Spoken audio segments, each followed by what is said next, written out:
एक दिन बिक जाएगा माटी के मोल, जग में रह जाएंगे प्यारे तेरे बोल। एक दिन बिक जाएगा माटी के। Welcome back English study bye Chandraveer sir. स्वागत है आपका फिर से एक नई वीडियो के साथ। और आज हम इस सेशन में पढ़ने वाले हैं वॉइसेस। बस आपको वीडियो को शुरू से अंत तक देखना है। और आप हमारे चैनल को यदि नए हैं तो चैनल को सब्सक्राइब कर लें और वीडियो को लाइक करना बिल्कुल भी ना भूलें। आज हम आपको बहुत ही यानी कि ट्रिकी मेथड से और डिटेल में दोनों तरह से हम पैसिव वॉइस आपको समझाएंगे। बस आप वीडियो पर लगातार बने रहेगा, वीडियो को बिल्कुल भी स्किप करके कहीं भी मत जाइएगा। तो शुरू करते हैं बिना देरी के। वॉइसेस यहाँ लिखा है वॉइसेस। ये वॉइसेस दो प्रकार की होती हैं। आपको बस इतना से याद रखना है कि जो वॉइसेस है हमारी वो दो प्रकार की होती है, एक एक्टिव और एक पैसिव। जो वॉइसेस हैं वो हमारी दो प्रकार की होती है, एक एक्टिव वॉइस और एक पैसिव वॉइस। तो एक्टिव की क्या क्वालिटी होती है, स्पेशलिटी क्या होती है एक्टिव सेंटेंस की, कि एक्टिव सेंटेंस में नंबर एक सब्जेक्ट को प्राधान्यता यहाँ पर दी जाती है। जो हमारा जो सब्जेक्ट होता है उसको मुख्य माना जाता है। और दूसरे पॉइंट में लिखा है कि सब्जेक्ट सक्रिय रहता है, सब्जेक्ट ही काम करता है। लेकिन पैसिव वॉइस में क्या है कि ऑब्जेक्ट को प्राधान्यता दी जाती है। यहाँ पर सब्जेक्ट को प्राधान्यता दी जाती थी और पैसिव वॉइस में ऑब्जेक्ट को प्राधान्यता दी जाती है। सब यानी कि पैसिव एक्टिव वॉइस में सब्जेक्ट सक्रिय रहता है, जबकि पैसिव वॉइस में ऑब्जेक्ट सक्रिय रहता है। एक एग्जांपल से हम समझ लेते हैं कि इनकी क्या क्या स्पेशलिटी, एक्टिव वाक्य कैसा होता है और पैसिव कैसा होता है। जैसे कि you eat the food, you eat the food. यहाँ पर जो वर्क है वो सब्जेक्ट द्वारा किया जा रहा है, यू के द्वारा। You eat the food, food कौन खाते हो, यू यानी आप खाते हो। लेकिन यहाँ सब्जेक्ट को प्राधान्यता दी जाती है, ऑब्जेक्ट को नहीं। लेकिन हम पैसिव वॉइस जब बनाते हैं तो हम ऑब्जेक्ट को प्रधान मान लेते हैं। जैसे कि food is eaten by you. तो देखिएगा यहाँ पर जो सब्जेक्ट था वो निष्क्रिय हो गया पैसिव वॉइस में आने पर। यहाँ सब्जेक्ट को प्रधानता थी लेकिन पैसिव वॉइस में ऑब्जेक्ट को प्रधानता दी जाती है। ये पैसिव वॉइस है, ये आपका एक्टिव वॉइस है। बस आपको इतनी सी बात याद रखनी है कि एक्टिव से पैसिव बनाते समय सब्जेक्ट को निष्क्रिय कर दिया जाता है और ऑब्जेक्ट को प्रधानता दी जाती है। जबकि एक्टिव वॉइस में सब्जेक्ट ही प्रधान माना जाता है। तो सीखते हैं कि हम एक्टिव से पैसिव वॉइस कैसे बना सकते हैं, बहुत ही आसान तरीके से। बस आप लगातार वीडियो पर बने रहिएगा, आप कहीं भी मत जाइएगा। तो देखिएगा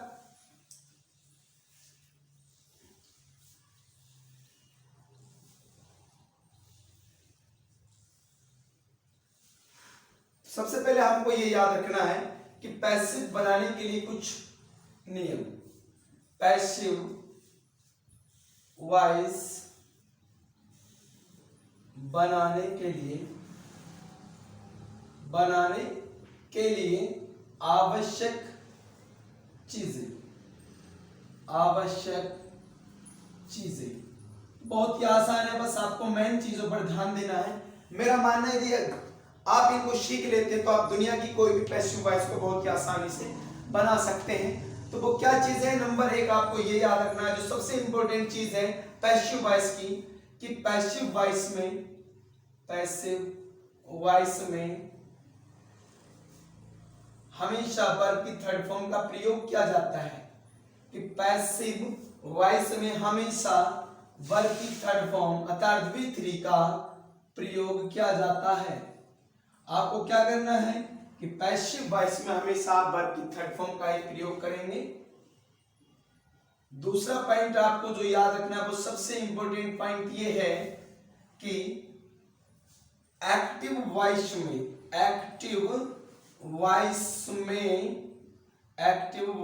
में आपको बहुत ही इंपॉर्टेंट पॉइंट यहां पर है कि एक्टिव वॉइस में ऑब्जेक्ट वर्ब के तुरंत बाद मिलता है। यानी कि एक्टिव वॉइस में ऑब्जेक्ट वर्ब के तुरंत बाद मिलता है, वर्ब के तुरंत बाद मिलता है। तो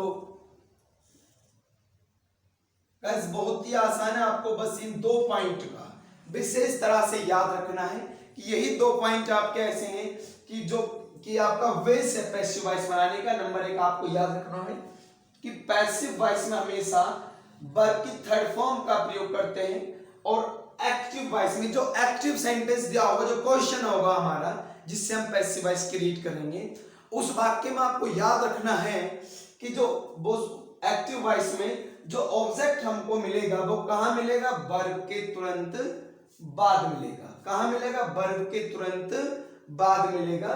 जैसे कि अब आपको सबसे पहले कोई भी अफर्मेटिव वाक्य बनाने के लिए मैं आपके लिए रूल लिख देता हूं कि आप कोई भी सेंटेंस जो अफर्मेटिव है उसके आप पैसिव वॉइस कैसे बनाएंगे, उसके लिए फॉर्मूला है। आप इसको तुरंत नोट कर लिए, अपनी नोटबुक लेकर बैठे, अपनी नोटबुक में आप कहीं भी उसको नोट कर सकते हैं, सीख सकते हैं कि पैसिव वॉइस के लिए हमें क्या फॉर्मूला आवश्यकता होती है। तो देखिएगा सबसे पहले आप बनाते हैं ऑब्जेक्ट का सब्जेक्ट। क्या बनाएंगे, ऑब्जेक्ट का सब्जेक्ट आप बना लेंगे पैसिव वॉइस में। देखिए सबसे पहले हमने ये लिखा है कि आप बनाएंगे ऑब्जेक्ट का सब्जेक्ट। तो देखिएगा कोई भी पैसिव वॉइस यदि आप बना रहे हैं तो आपको सबसे पहले आवश्यकता पड़ती है ऑब्जेक्ट की, और हमने कहा कि एक्टिव वॉइस में ऑब्जेक्ट वर्ब के तुरंत बाद मिलता है। तो आप सबसे पहले ऑब्जेक्ट का सब्जेक्ट बना लेंगे, कहां मिलेगा, वर्ब के तुरंत बाद मिलेगा। उसको उठाकर आप सबसे पहले ले आएंगे पैसिव वॉइस बनाने के लिए। उसके बाद आप हेल्पिंग वर्ब लगाएंगे, फिर आप वर्ब की थर्ड फॉर्म लगाएंगे। यदि कोई अदर वर्ड वाक्य में है तो आप उसको यहां लगाएंगे, O for other, W for word, और इसके बाद आप लगाएंगे वाई, और फिर आप लगाएंगे सब्जेक्ट का ऑब्जेक्ट। सब्जेक्ट का ऑब्जेक्ट आप यहां पर लगा देंगे। बस आपको इतना सा फॉर्मूला याद रखना है और आप कोई भी पैसिव वॉइस का वाक्य आसानी से बना सकते हैं। आपको सबसे पहले क्या लगाना है, ऑब्जेक्ट का सब्जेक्ट, फिर आप लाएंगे हेल्पिंग वर्ब, फिर आप लाएंगे थर्ड फॉर्म, फिर लाएंगे अदर वर्ड, फिर वाई, फिर सब्जेक्ट का ऑब्जेक्ट। हम आपको बताएंगे, हम फिलहाल हमने आपको ये बताया कि आप ऑब्जेक्ट कहां से प्राप्त करेंगे। तो मैंने अभी जस्ट बताया कि एक्टिव वॉइस में ऑब्जेक्ट वर्ब के तुरंत बाद मिलता है। आपको क्या याद रखना है कि एक्टिव वॉइस में ऑब्जेक्ट वर्ब के तुरंत बाद मिलता है, तो वर्ब के तुरंत बाद वाले शब्द को आप सबसे पहले ऑब्जेक्ट का सब्जेक्ट बना लेंगे, फिर आप लेकर आएंगे हेल्पिंग वर्ब। अब बात करते हैं कि हेल्पिंग वर्ब आप कहां से लेंगे पैसिव वॉइस की। तो उसके लिए आपको कॉपी पेंसिल लेकर आप बैठिएगा और नोट करते रहिएगा, सीखेंगे कि आज हम पैसिव वॉइस कैसे बना सकते हैं। बहुत ही आसान तरीका है, बेस है। मैं आपको ट्रिक के मेथड अभी नहीं समझा रहा हूं, ट्रिक के मेथड से भी आपको पैसिव वॉइस बनाना जरूर सिखाऊंगा, लेकिन कंडीशन ये है कि आप लगातार हमारे वीडियो पर, हमारे चैनल पर बने रहिएगा। सेशन यदि पसंद आ रहा हो तो आप इसको लाइक कर दीजिएगा और फटाफट अपने दोस्तों को भी शेयर कर दीजिएगा ताकि वो भी आसानी से सीख लें। तो अब हम सीखते हैं कि हेल्पिंग वर्ब कहां से लेंगे। बस आपको इतना याद हो गया होगा। तो अब दूसरे नंबर पर हम कोशिश करते हैं कि जो हेल्पिंग वर्ब है वो हमको कहां से मिलती है। देखिएगा ये सूत्र है, एक बार फिर से आप नजर मार लीजिएगा क्या है। हमें दूसरे नंबर पर हेल्पिंग वर्ब चाहिए थी और हम सीखेंगे कि हम हेल्पिंग वर्ब कहां से लेकर आते हैं। तो सबसे पहले आपको याद रखना है कि मैं आपको एक चार्ट बना देता हूं। पहले आप सब्जेक्ट और ऑब्जेक्ट की चार्ट याद रखेंगे। एक तरफ मैं लिख देता हूं सब्जेक्ट और एक तरफ मैं लिख देता हूं ऑब्जेक्ट। तो आप कैसे परिवर्तन करते हैं, सब्जेक्ट यदि आई है तो आप उसको मी में परिवर्तित कर दीजिएगा। यदि मी लिखा है ऑब्जेक्ट, तो यदि सब्जेक्ट बनाना हो तो आप आई में बदल दीजिएगा। फिर आपको याद रखना है वी, यदि वी दे रखा है तो फिर आप उसको अस में बदल दीजिएगा, और अस दे रखा है तो फिर आप उसको बी में बदल दीजिएगा। क्योंकि एरो दोनों तरफ लगा है तो आपस में एक दोनों को इंटरचेंज भी आप कर सकते हैं। यदि ऑब्जेक्ट के रूप में मी लिखा है, उसका सब्जेक्ट बनाना हो तो आप आई बनाएंगे। यदि बी सब्जेक्ट लिखा है तो आप अस ऑब्जेक्ट बनाएंगे। यदि अस ऑब्जेक्ट लिखा है तो आप बी बनाएंगे। उसी तरह से आपको यू भी याद रखना है, और यू का सब्जेक्ट हो चाहे वो ऑब्जेक्ट हो, दोनों सेम होते हैं। फिर आपको याद रखना है ही, तो ही यदि सब्जेक्ट है तो ही का जो ऑब्जेक्ट है वो हिम होता है, और शी है तो उसका हर होता है, और दे यदि है तो उसका देम होता है। बस आपको एक छोटी सी एक ये चार्ट थी, बस आपको याद रखनी है। इनके अलावा यदि कोई भी अन्य सब्जेक्ट या ऑब्जेक्ट आता है, आप उसको ज्यो का क्यों रख देते हैं। केवल जो परिवर्तन जो करना है आपको, वो इतनी सी ही चार्ट में आपको याद करना है। बस आप इसको कॉपी पेन से लेकर बैठिएगा, नोट कर लीजिएगा, क्योंकि बहुत ही जबरदस्त सेशन यहाँ पर चल रहा है पैसिव वॉइस का। आई का ऑब्जेक्ट मी होता है, विकास होता है, यू का यू होता है, ही का हिम होता है, शी का हर होता है, दे का देम होता है। यदि सब्जेक्ट ये है तो आप मी में बदल दीजिएगा, और ऑब्जेक्ट यदि ये है तो आप सब्जेक्ट में बदल दीजिएगा। बस आपको विशेष याद रखना होता है कि पैसिव वॉइस में आप इनसे पहले बाई भी जोड़ देते हैं। तो बाई, तो इनमें आपको याद रखना है कि सभी में बाई लगा है। क्या लगा? सभी में by. By me, by us, by you, by him, by her, by them. इनकी जो सब्जेक्ट तो आप इनमें बदल दीजिएगा, बाई भी इनसे पहले लगा दीजिएगा। लेकिन यदि ऑब्जेक्ट है तो आप डायरेक्टली सब्जेक्ट इनको इस तरह से लिख दीजिएगा। तो अब चलते हैं कि हम पैसिव वॉइस में जो हेल्पिंग वर्ब होती है किस टेंस के अनुसार क्या लगा सकते हैं। और मैं जो बैक वर्ब कहा जाता है पैसिव वॉइस का वही रूल है, तो आप उसको सही से और अच्छे से समझिएगा। बहुत ही प्यारा सेशन है, लाइक करना बिल्कुल ना भूलें। आप सेशन को लाइक अवश्य कर दें। तो देखिएगा, मैं एक तरफ लिख देता हूं टेंस, और एक तरफ मैं लिख दिया कि पैसिव में हेल्पिंग वर्ब। पैसिव में हेल्पिंग वर्ब, एक तरफ लिखा है टेंस का नाम और एक तरफ लिखा है पैसिव वॉइस में हेल्पिंग वर्ब। तो देखिएगा, यदि आपका टेंस है प्रेजेंट इंडेफिनिट टेंस, क्या है? Present indefinite tense. बहुत ही आसान है। यदि आपका कोई टेंस है वो प्रेजेंट इंडेफिनिट टेंस है, तो आप उसको उस टेंस की हेल्पिंग वर्ब पैसिव वॉइस में इज, एम, आर लगाएंगे। और मैंने कहा था कि पैसिव वॉइस से वर्ब की थर्ड फॉर्म चलती है, तो आप वर्ब की थर्ड फॉर्म हमेशा लगाएंगे। आपको ये भी याद यहाँ होना चाहिए कि प्रेजेंट इंडेफिनिट टेंस की पहचान कैसे करते हैं, ये सबसे जरूरी है, बेस है। और आप यदि नहीं जानते प्रेजेंट इंडेफिनिट टेंस, तो आपको सर्च करना है present indefinite tense by Chandraveer sir, और आपको वीडियो अवेलेबल वहां पर हो जाएगी। और नेक्स्ट में चलते हमारा होता है past indefinite tense. Past indefinite tense, यदि पास्ट इंडेफिनिट टेंस है तो आप पैसिव वॉइस में बाज या बर हेल्पिंग वर्ब का प्रयोग करिएगा। यदि टेंस है आपका future indefinite, future indefinite tense, तो फिर आप लगाइएगा विल बी या फिर शैल बी। विल बी लगाएं या फिर आप शैल बी लगाएं। और फिर यदि आपका टेंस है present continuous tense, present continuous tense, यदि टेंस है आपका प्रेजेंट कॉन्टिन्यूअस टेंस, तो फिर आप लगाइएगा पैसिव वॉइस में is, am, are plus being आप लगा दीजिएगा। यदि पास्ट कॉन्टिन्यूअस टेंस आपका है, पास्ट कॉन्टिन्यूअस टेंस, तो आप वॉज या वर के साथ बीइंग भी जोड़ दीजिएगा। और फिर आपका आता है present perfect tense, present perfect tense. तो प्रेजेंट परफेक्ट टेंस यदि है तो आप लगाएंगे हैज बीन या हैव बीन आप लगाएंगे पैसिव वॉइस में हेल्पिंग वर्ब। और यदि टेंस आपका है past perfect tense, past perfect tense, तो फिर आप लगा दीजिएगा हैड बीन। क्या लगाएंगे आप? हैड बीन आप लगाएंगे। और यदि आपका टेंस होता है future perfect tense, future perfect tense, तो फिर आप पैसिव वॉइस में लगा दीजिएगा विल हैव बीन और शैल हैव बीन। दोनों में से कोई एक लगाएंगे आप, या तो विल हैव बीन लगाएंगे या शैल हैव बीन लगाएंगे। एक बार नजर मान लीजिएगा कि क्या रूल था। यदि टेंस है प्रेजेंट इंडेफिनिट टेंस तो आप पैसिव वॉइस में हेल्पिंग वर्ब लगाएंगे इज, एम, आर। यदि टेंस है आपका पास्ट इंडेफिनिट टेंस तो आप लगाएंगे वॉज या वर। यदि टेंस है आपका फ्यूचर इंडेफिनिट टेंस तो आप लगाएंगे विल बी और शैल बी। यदि टेंस है आपका प्रेजेंट कंटीन्यूअस तो आप इज एम आर के साथ बीइंग भी जोड़ेंगे। यदि टेंस है आपका पास्ट कंटीन्यूअस टेंस तो आप बस वर्ब के साथ बीइंग जोड़ेंगे।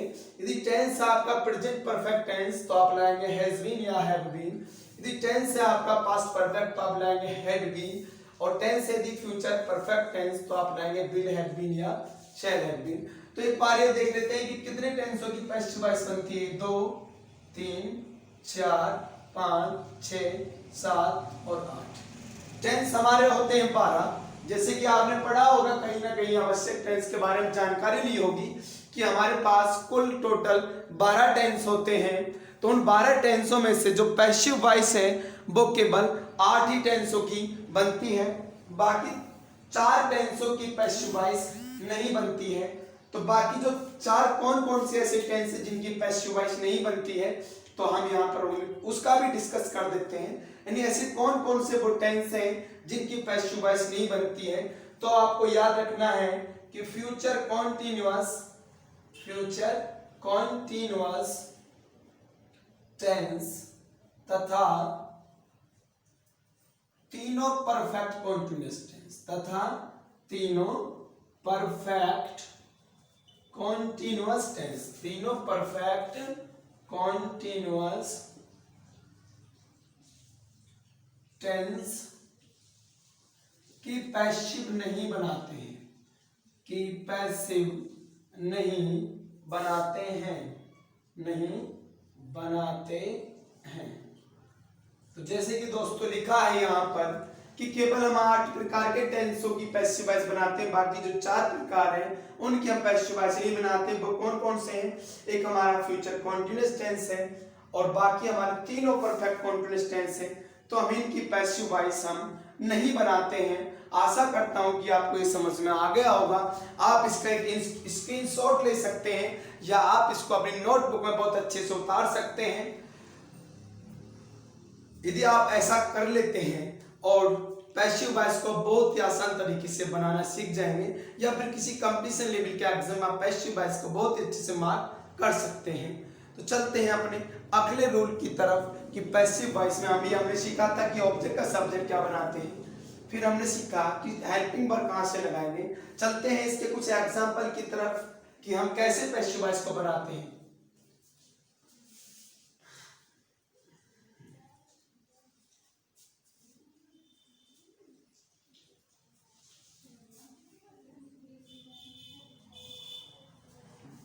जो अफर्मेटिव का हमने फॉर्मूला लिखा था मैं फिर से लिख देता हूं कि अफर्मेटिव सेंटेंस का फॉर्मूला क्या है पैसिव वॉइस बनाने का। अफर्मेटिव सेंटेंस तो देखिएगा, सबसे पहले आप लगाते हैं ऑब्जेक्ट का सब्जेक्ट आप बनाएंगे, फिर आप लाएंगे हेल्पिंग वर्ब, फिर आप लाएंगे वर्ब की थर्ड फॉर्म, फिर आप लाएंगे अदर वर्ड, फिर आप लगाएंगे वाई और फिर आप लाएंगे सब्जेक्ट का ऑब्जेक्ट, सब्जेक्ट का ऑब्जेक्ट। बहुत ही आसान है। आप सीखते हैं कि कैसे हम पैसिव वॉइस बनाएंगे, कैसे हम क्रिएट कर सकते हैं। जैसे कि मैं यहाँ पर एग्जांपल यहाँ पर आपके सामने ले रहा हूं, you eat the food, you eat the food. तो सबसे पहले हमने आपको बताया था कि जो एक्टिव वॉइस है उसमें सब्जेक्ट काम करता है, जबकि पैसिव वॉइस में ऑब्जेक्ट को प्रधानता दी जाती है। तो आप सबसे पहले ऑब्जेक्ट ढूंढेंगे और ऑब्जेक्ट ढूंढने के लिए मैंने सबसे पहले आपको ये नियम बताया था कि जो एक्टिव वॉइस है उसमें वर्ब के तुरंत बाद ऑब्जेक्ट मिलता है। आप वर्ब ढूंढ लीजिएगा वाक्य में, फिर आपको ऑब्जेक्ट मिल जाएगा। जो वर्ब है वो है आपकी ईट, इसके तुरंत बाद जो भी शब्द है वही आपका ऑब्जेक्ट है। जो द फूड लिखा है वही आपका ऑब्जेक्ट है। तो हम इसके लिए इसका सब्जेक्ट बना लेंगे, यानी ऑब्जेक्ट का सब्जेक्ट है तो आप ऑब्जेक्ट का सब्जेक्ट बना लीजिएगा द फूड। द फूड आपने ऑब्जेक्ट का सब्जेक्ट बना लिया। अब आप लगाएंगे हेल्पिंग वर्ब। तो आप टेंस की जांच कर लीजिएगा कौन सा टेंस है, प्रेजेंट इंडेफिनिट टेंस है, क्योंकि जब सब्जेक्ट प्लूरल और वर्ब प्लूरल तो वो प्रेजेंट इंडेफिनिट टेंस में काम करता है। तो प्रेजेंट इंडेफिनिट टेंस की हेल्पिंग वर्ब हमने अभी लिखवाई थी इज एम आर। तो द फूड सिंगुलर है उसको देखकर इज आया, यदि प्लूरल होता तो आर आता और यहाँ पर आई होता तो एम आता, ये चीज आप जानते ही होंगे। The food is, third form आप लगाएंगे कि देखिए हेल्पिंग वर्ब आपने लगा दिया, आप क्या लगाएंगे थर्ड फॉर्म, तो थर्ड फॉर्म आप लाएंगे ईट की ईटन, और फिर आप लाएंगे अदर वर्ड, तो अदर वर्ड कुछ भी नहीं है, आपको लगाना है बाय, तो आपने लगा दिया बाय। इसके बाद आप लाएंगे सब्जेक्ट का ऑब्जेक्ट, सब्जेक्ट है आपका यू, तो यू को आप ऑब्जेक्ट भी क्या होता है यू होता है। तो आशा करता हूं आपको ये समझ में आया होगा। और दूसरे एग्जांपल की तरफ अपनी चलते हैं। They were playing in the garden, they were playing in the garden.